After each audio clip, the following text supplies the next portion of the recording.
set, go. Three guys, one mic, a lot of heavy. Oh yeah.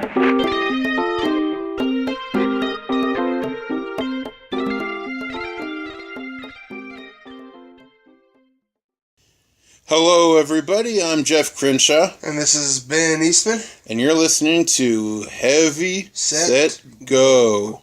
Obligatory Ellen's night here again. Today is a very special Heavy Set Go because we are commemorating a day late, a very somber anniversary. A tribute to the single most important historical day, I think, of our lifetimes. Yeah, absolutely. And a day that deserves to be remembered every single minute of our lives. And that day would be September 11, 2001.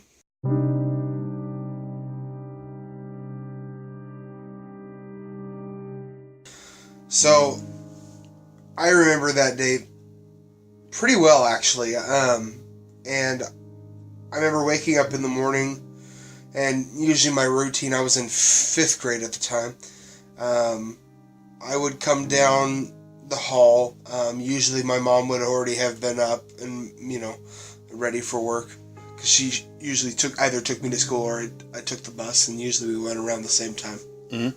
And usually I would wake up and she would have breakfast ready, and I would kind of wake up at the breakfast table while I was eating before I would go take my shower in the morning. Mm-hmm. And I remember walking down the hall and seeing her sitting really close to the front of the TV. Not sitting, where our couch was, which was normally about 10 feet away from the TV. She was sitting really close to the TV, very quiet. And, I thought, where's my breakfast? That was just, that when at that time, 5th grade, I just, wait, what's going on? And clearly something was out of the norm. And I saw some horrific images up on the television. There were some smoking towers. And she tells me that something bad has happened, and that the World Trade Center in New York has been hit by a plane. Now, I don't remember vividly if it had just been the one plane and the other plane came out, but I think both of them had hit at this time. But I remember not knowing what the World Trade Center was. I remember recognizing, because I think the visual of the World Trade Centers is something that I had probably seen before, but I didn't know what the World Trade Center was, really. Mm-hmm. And I didn't really know the magnitude of it at that time as well. But, she was visibly shaken. And, I never really see my mom, very rarely have I ever seen my mom be shaken with something like that, especially at that time. And so I knew it meant a lot to her in some way or another. But, she said she was calling her sister, and her sister was going to come over, and they were going to spend the day with each other, because I think my mom had the day off. Which one? Her sister Leanna. All right. And I went on to school, and of course, that's what every kid was talking about. And when you're a 5th grader, and I think most of the 5th graders in my school at that time, they didn't really have a grasp on the magnitude of what was happening. And probably most 5th graders at that time didn't really understand the World Trade Center, everything that went along with it, but they knew that a lot of people had died. And I remember thinking and hearing that, people saying it was going to be worse than Pearl Harbor, and in my mind as a kid, nothing was worse than Pearl Harbor. Pearl Harbor was like one of the few historical things that I had heard about, from school, and I learned by then. I thought, no way. I mean, nothing can be as bad as that. That's where my head was at. And then, but then you start to see how all these people are being affected, and it was weird. Everything was different that day at school. Yeah. it just was. I remember the Pledge of Allegiance was different that day at school. I remember we did like... Did you not usually do the pledge? No, we did, but it felt different. It did. Like, there... And I think, like, that's what, like... I don't know why I'm laughing. It's not nothing one laughing matter, but it's like... It's okay. 9/11 for me was like the first time I became conscious of patriotism and like and like America, like not in direct effect of what had happened, but of how America came together after that. Made you feel proud? Yeah, I mean, you did, but it made me realize that it was a thing. You know, when you're a kid, America, oh yeah, you celebrate it every 4th of July with the Old Navy flag shirt and a couple sparklers. You know, whatever. But like, it, as a young boy, it kind of, it made me kind of put all the pieces together and learn a lot of things. But that's really my, I mean, I just remember nonstop foot. I mean, I remember them rolling in the box television and us watching footage in class, and our teacher, you know, answering any questions that we had.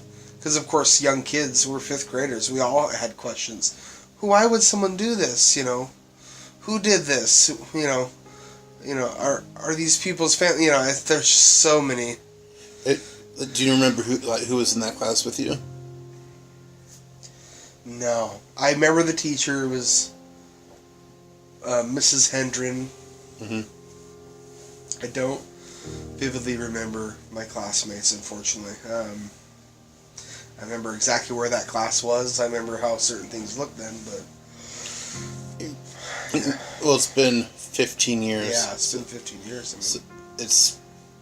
Oh, man. So, anything else you remember about that day or, like, afterwards?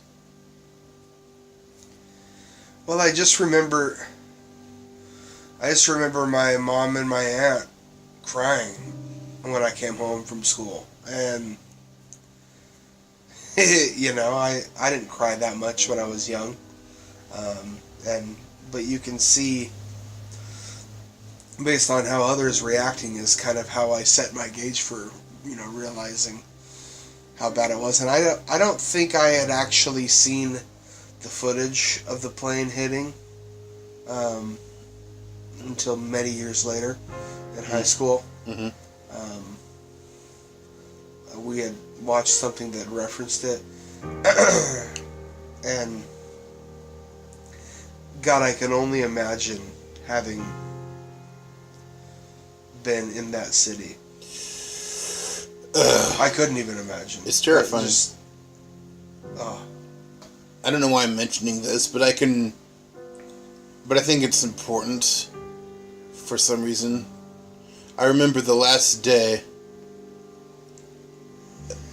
of being in a pre-9/11 America, so September 10th, 2001. I remember, for some reason, what I did that day. And it was just a regular day. We went to visit my Aunt Cindy in Wilsonville. I remember we went to pick up a Entertainment Weekly because I think the first Harry Potter movie was just close to coming out and we were excited. And Daniel Radcliffe was on the cover of that Entertainment Weekly. And you know, we were stoked because we were avid fans of the first 3 books, which is what I think was all that was out at the time. We went over to my Aunt Cindy's house. We got a cowboy pizza from Papa Murphy's, and then we watched Chicken Runner, and that was how I spent the last day before September 11th. That's crazy. I don't know why I remember like so many details. I can't even vividly remember probably any of the days in that month except that day. Yeah, that was the last pre-September 11th day that I had. Chicken Run, Aunt Cindy's house, buying the Entertainment Weekly. Wow. It was crazy. The next day, I woke up with, and I was extremely thirsty. I remember I woke up at 4 in the morning, and I remember looking at my alarm clock. It was a Scooby-Doo alarm clock. That's incidental. It had big digital green numbers, but I remember waking up and that being the first thing I saw that day. That it's 4 o'clock in the morning. And I couldn't get back to sleep, so I decided to go and look through my grandmother's VHS collection. And I found a copy of Waking Ned Devine, which is this horrible movie about this Irish guy who dies winning the lottery, and his friends try and fake that he's still alive so they can collect the winnings, because if the guy dies, the money goes back to the government if he wasn't able to collect it. So it's a movie about it was one of the most miserable experiences I've ever had in my life. Nevertheless, in subsequent 9/11s, I tried making it an annual tradition to commemorate the day, but I gave up after a couple years because I hated that movie. But I watched Waking Ned Devine. I thought that was going to be the worst thing to happen that day. And I was getting ready for school. It was the only year that I went to Whitaker Middle School. I was in 6th grade at the time. And I was messing around doing morning things in the living room. And I don't think people do this anymore. Maybe some do. But this was before cell phones were really prevalent. People had them then, but not a lot. And people spent money on luxuries, like having 2 home phone lines in the same house. So Mom called the main home phone line from her bedroom line. And she's like, "Geoff, come down the hall right now." And I'm like, "Why? You gotta come look at the TV." I'm like, "Why?" She's like, "So someone just committed an act of war." And I thought, "Ooh, that sounds kind of movie-like or something." So I said, "Oh, that sounds like a movie trailer." So I hung up the phone and went down the hall, and I'm like, "Oh, what's going on?" She's like, "Look," and I look at the TV, and I remember one of the towers was on fire, and I was like, "Is this?" I was thinking, "Is this real? Is this actually happening?" And apparently it was. Obviously it was. It's one of the most famous events of the 20th century, probably the most famous event of the 20th, 21st century. Now, but watching it unfold, it was bewildering. I remember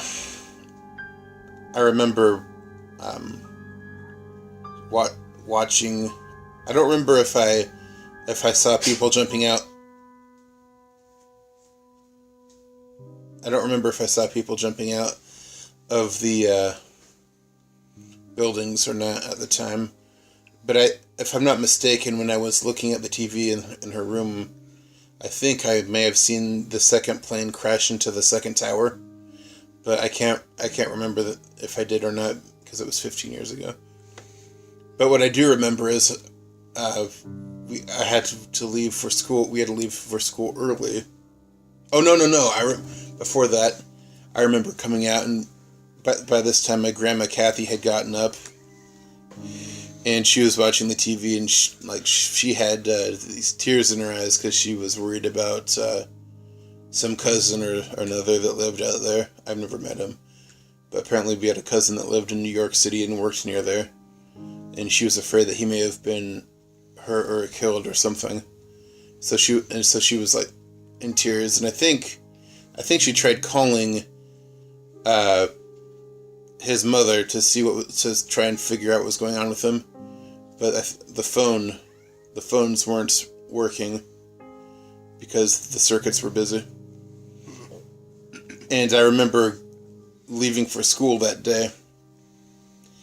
I took the bus that day, I remember, because I got to the bus stop and all the other kids were there standing talking, and none of them were talking about the insane thing I just had seen on TV. And I was like, "Guys, do you know what I just saw on TV?" And they're like, "What?" "I saw on the news like planes crashed into these skyscrapers, and the buildings are on fire, and I think one of them fell down, and they're like, "Yeah, right, Geoff. You're making that up." And I'm like, "No, I'm not making it up." It's like, "Yeah, you are. Stop lying, Geoff."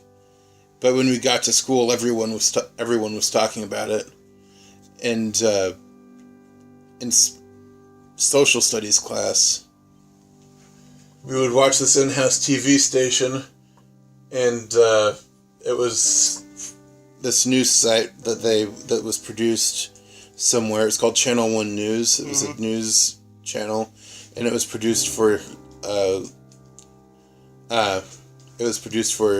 middle schools. The teacher explained to us that this news station that was produced for middle schools was done a day in advance. So instead of 9/11, they were talking about some stupid shit like elephant poachers, and I'm thinking, who cares about this? What's going on with the towers? But I remember the entire class sat through and watched the elephant poacher story. And I'm, at the time, may get flack from animal lovers, but at the time I'm thinking, who the hell cares? Yeah. But I remember, like in that class, it was all everyone could talk about. We talked about it in shop class, and the shop teacher, Mr. Leach, was saying that we would probably go to war because of this, and we asked him who did it, and he said he had no idea, but it could have been Iraq, because nobody knew who did that. Nobody knew at the time who did this yet, at least at my school. But that's pretty much all I remember from the actual day. Just vague. I think it was either that night, the next night, we went to like a candlelight vigil. You know that park in Salem we went to, where you refused to go look at the stern wheeler up close? Waterfront, I think. Oh yeah, the one where I went and looked at the stern wheeler. You refused to look at the stern wheeler up close. Oh. Because you were tired of walking. But that stage area, there was like speakers, and was there any reason you sprayed me with a water bottle? It's pretty disrespectful when I'm trying to talk about my memories of 9/11. And there was a candlelight vigil. I remember there were people speaking, and everyone had candles, and it was a very somber event. And I remember watching the footage on TV at the time. President Bush with his megaphone, giving a speech, and the crowd was like, "We can't hear you," and he's like, "Oh, I hear you, and the people who did this to us are going to hear all of us soon." And at the time, I was thinking, "Wow, that is so cool."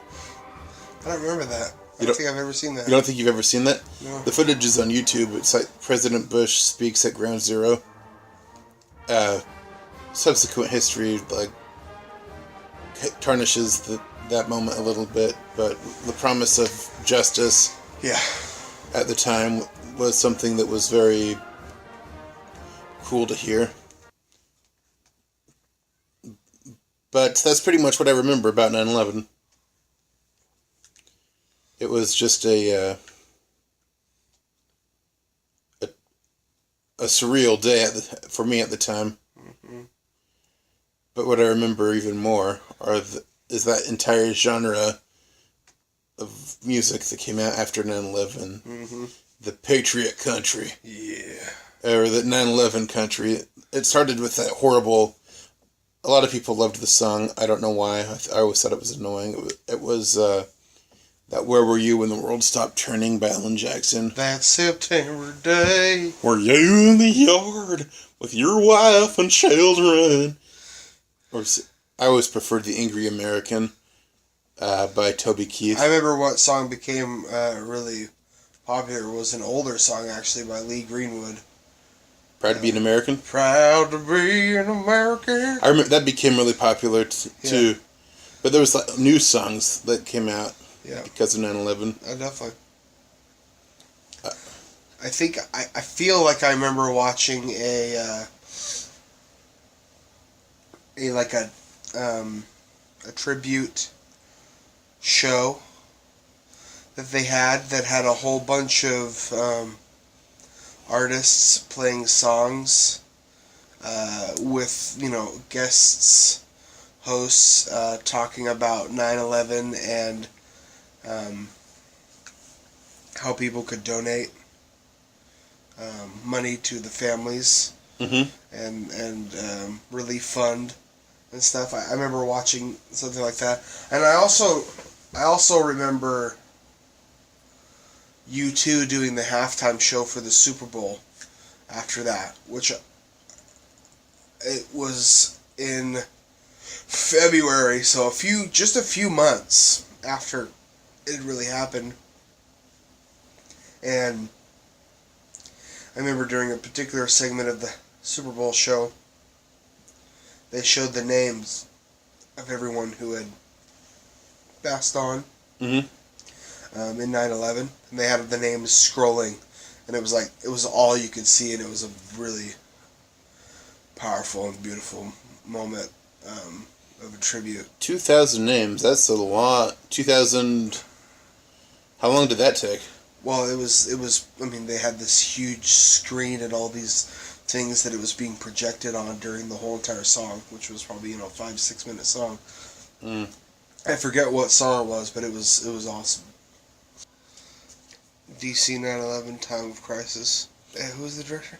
The Australian guy that we met. Oh shit, that was him, Brian Tetcher Smith. Yeah. No, I remember DC 9/11 Time of Crisis. It started the guy from That's My Bush. You remember That's My Bush? It was that show. That's My Bush. By the Trey Parker and Matt Stone. He starred as George W. Bush in DC 9/11 Time of Crisis. So he's played them both in comedy shows and in drama, which is interesting. There was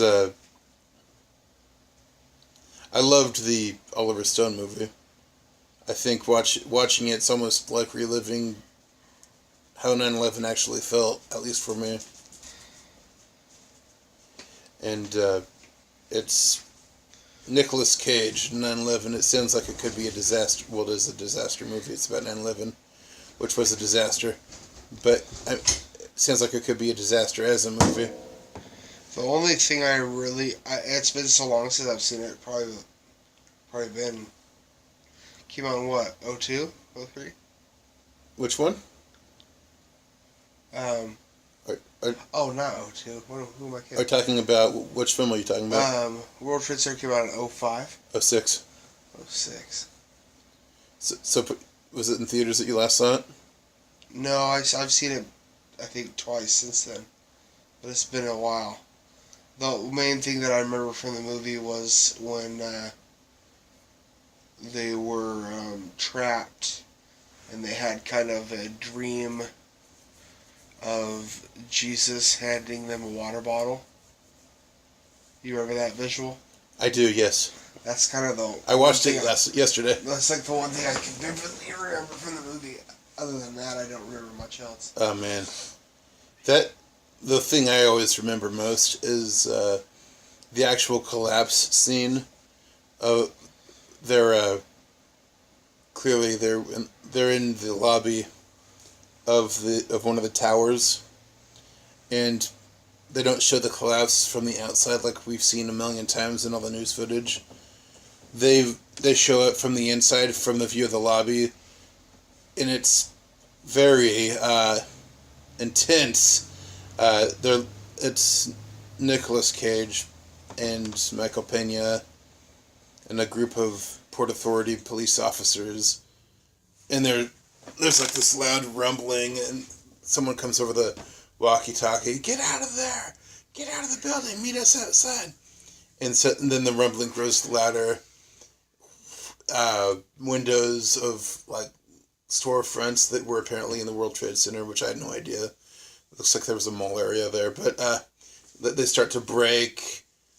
Like rocks come tumbling down from the ceiling, and they look outside towards the entrance, and this big plume of black smoke flies across the screen, and Nicolas Cage is screaming, "Run to the elevator shaft!" And this group of like 5 guys runs towards the elevator shaft.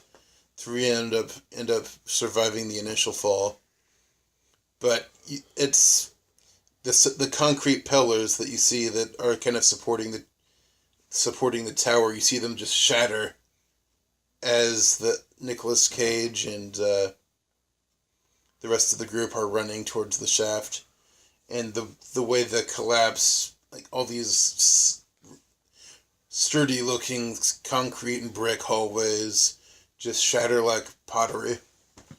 It's very disturbing.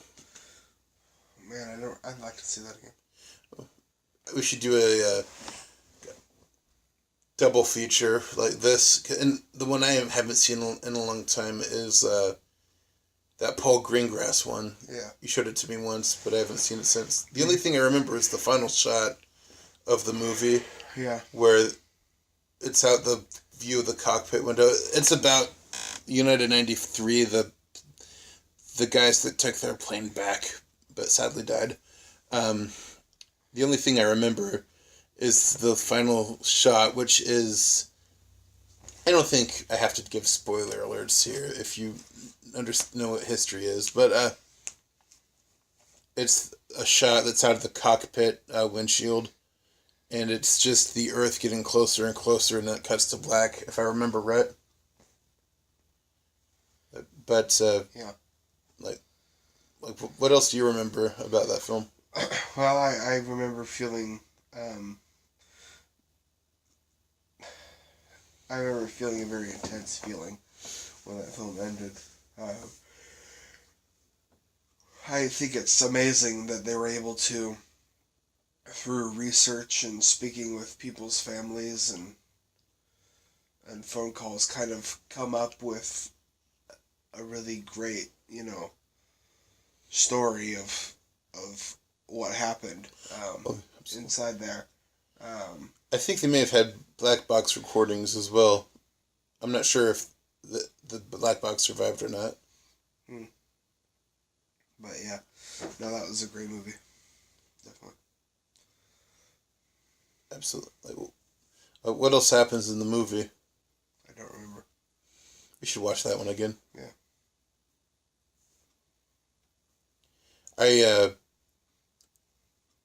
There was that. I remember that book that came out, and there. I was in film class. There's this part where we had to choose a book to read in groups, and we would talk about the book in presentations, and there was a lot of choices, but everyone wanted to read Extremely Loud and Incredibly Close, which is about a kid whose father was killed in 9/11. And I didn't end up getting it, even though I wanted to. I ended up reading Night by Elie Wiesel. It's about the Holocaust. It's a good book, but a movie came out a few years later, which I heard wasn't that great. But it was this kid, from what I understand, it's about this kid coming to terms with his father's death in the September 11th attack, somehow connecting it through 9/11 so he ends up having a greater relationship with his dad after death. I remember when it came out, it was nominated for Best Picture. Really? And it was the worst movie to have ever been nominated for Best Picture, based on tomato reading. Really? Yeah. I heard it was slammed by critics. Yeah. What was the Rotten Tomatoes score? 40. 40. Wow. I remember there was that. What was that Robert Pattinson movie that used 9/11 as a twist ending? Spoiler alert. Oh yeah, Remember Me. Remember Me. It's like this Robert Pattinson playing basically Edward Cullen. 46%. 46%. That for extremely loud. Yeah. It's I think I saw like the last few minutes of the movie. I tried watching it from the beginning at one point and I couldn't remember me because it was one of those really lame romance movies. It's kind of like another version of Twilight, only he's not a vampire in this movie. But basically the ending of the movie, as I remember, is he's going up. The Pattinson character supposedly has a strained relationship with his father, but his girlfriend has convinced him to go. And I could be completely wrong on this, but his girlfriend convinces him to go to talk to his father at work to try and hash things out. He's in the office, and the secretary tells him, "All right, well, your father will be with you very soon." And he's like, "Oh, cool." And he walks over and just looks out the window, and it cuts to outside, a close-up shot of him looking out the window, and slowly the camera zooms back and back and back. And surprise, the window he's looking out of is one of the World Trade Center buildings. And then that's the end of the movie. I remember when I discovered that, like being so excited to tell you about it. So I was like, "Oh my god, you won't believe how this movie ends." You were the one that told me about that? Definitely. Oh man, it's September 11th is definitely a big event. This is what Tomato Meter gave Extremely Loud. Extremely Loud and incredibly close. It's a story worth telling, but it is better than the Treacly. Trackley? Don't know. Trackley and Pretentious Treatment director Stephen Daldry gives it. Pretentious, huh? Well, there was one scene that I thought was kind of pretentious in the trailer. The dad's like, "All right, give me one object from every decade of the 20th century." And the boy comes back, "I got an object from every..." I don't know, I'm giving him a British accent, but "I got an object from every decade of the 20th century, Papa." "Oh yeah, what's that?" And he hands the dad a rock, and the dad's, "Ha ha ha, that's my boy." I saw that scene, I'm sure it's in the book, but I saw that scene in the trailer and I rolled my eyes so hard. It's like, "You lazy bastard." This is Heavy Set